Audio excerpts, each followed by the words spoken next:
महाभारत की सबसे दर्दनाक मौत जो भगवान कृष्ण ने शकुनी को दी थी, यह कहानी तब की है जब महाभारत युद्ध समाप्त हुआ था और पांचों पांडवों ने शकुनी को मारने के लिए एक कमरे में घेर लिया था।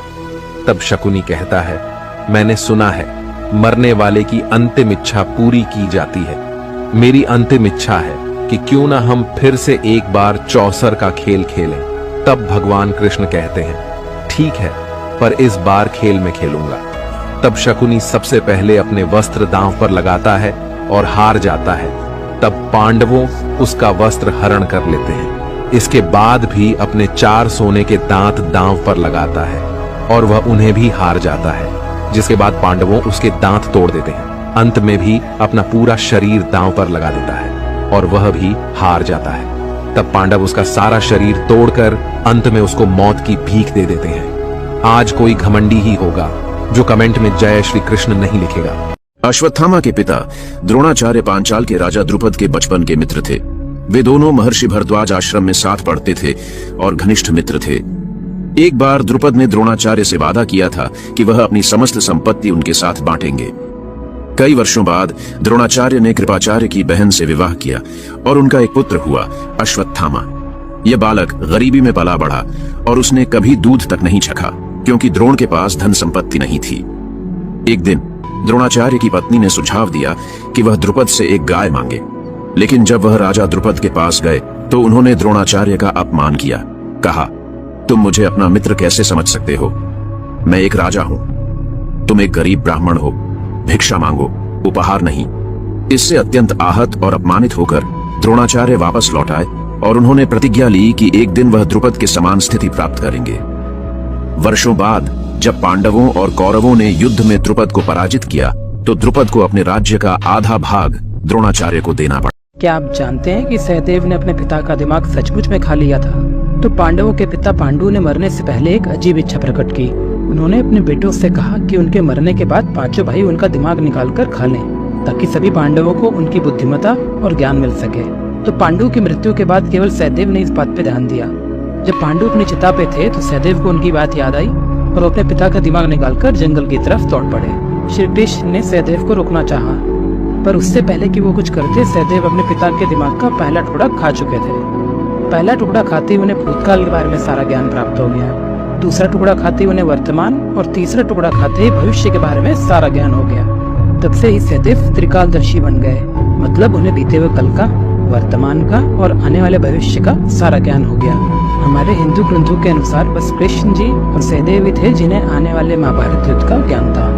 तो अब सहदेव आने वाले कल या इस युद्ध के बारे में किसी को ना बता दें, इसलिए श्री कृष्ण जी ने सहदेव को श्राप दिया कि अगर वो किसी को भी भविष्य के बारे में बताएंगे तो उनकी मृत्यु हो जाएगी। और कहानियों के लिए सब्सक्राइब करें।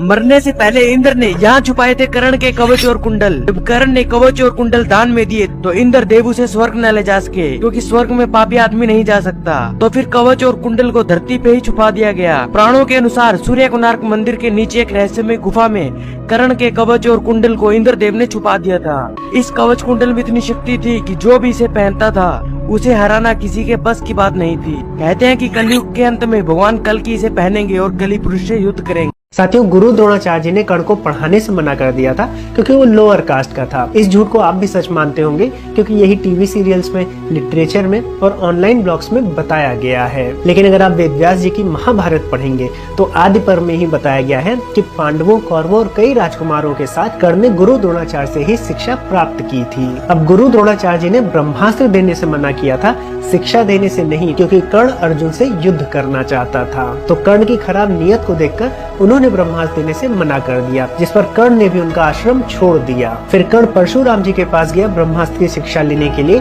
और वहाँ पर भी झूठ बोला। परशुराम जी क्षत्रियों को शिक्षा नहीं देते थे, इसलिए उसने अपने आप को ब्राह्मण बताया, जबकि वो सूत पुत्र था, यानी उसके पिता क्षत्रिय थे और माता ब्राह्मण, यानी एक प्रकार से वो क्षत्रिय ही हुआ। और इस वजह से उसे श्राप भी मिला कि सबसे ज्यादा जरूरत जब उसको ब्रह्मास्त्र की होगी तभी वो उसकी विद्या को भूल जाएगा। तो साथियों, गुरु द्रोणाचार्य जी ने एकलव्य के अलावा कभी भी किसी को शिक्षा देने से मना नहीं किया। साथियों, गुरु द्रोणाचार्य जी ने एकलव्य को शिक्षा देने से तो मना किया ही और बाद में उसका अंगूठा भी ले लिया, क्योंकि वो नीच जाति का था। और ये झूठ आज घर घर तक पहुंच गया है। एकलव्य निषाद राज हिरण्य धनु का पुत्र था। निषाद जंगलों के राजा होते थे, इसलिए एकलव्य कोई गरीब आदिवासी नहीं था। अब निषादों की जो पॉलिटिकल इंक्लिनेशन थी वो जरासंध की तरफ थी, और आपको पता ही कि जरासंध श्री कृष्ण जी का कितना बड़ा दुश्मन था। इनफैक्ट हरिवंश पुराण पढ़े तो वहाँ पर एकलव्य को जरासंध की सेना में भी दिखाया गया है। अब गुरु द्रोणाचार्य जी हस्तिनापुर को लेकर लॉयल थे, तो अपने दुश्मन को कैसे शिक्षा देते? एकलव्य को तो श्री कृष्ण जी ने ही मारा था, क्योंकि वो एकलव्य की पॉलिटिकल इंक्लिनेशन को जानते थे। और जहाँ तक बात रही एकलव्य से अंगूठा ले लेने की, तो गुरु द्रोणाचार्य ने प्रण किया था कि वो अर्जुन को सर्वश्रेष्ठ धनुर्धर बना के रहेंगे। इसलिए एकलव्य से गुरु दक्षिणा में उसका अंगूठा मांग लिया, और जब एकलव्य ने अपना अंगूठा दे दिया तो उसकी गुरु भक्ति से प्रसन्न होकर बिना अंगूठे के धनुष चलाने की विद्या भी सिखाई। तो अगर द्रोणाचार्य जी के मन में कास्ट और जाति को लेकर इतना बड़ा इशू होता तो इस शिक्षा को भी नहीं देते। एकलव्य को शिक्षा न देने का कारण पॉलिटिकल सिचुएशन थी, न कि कास्ट।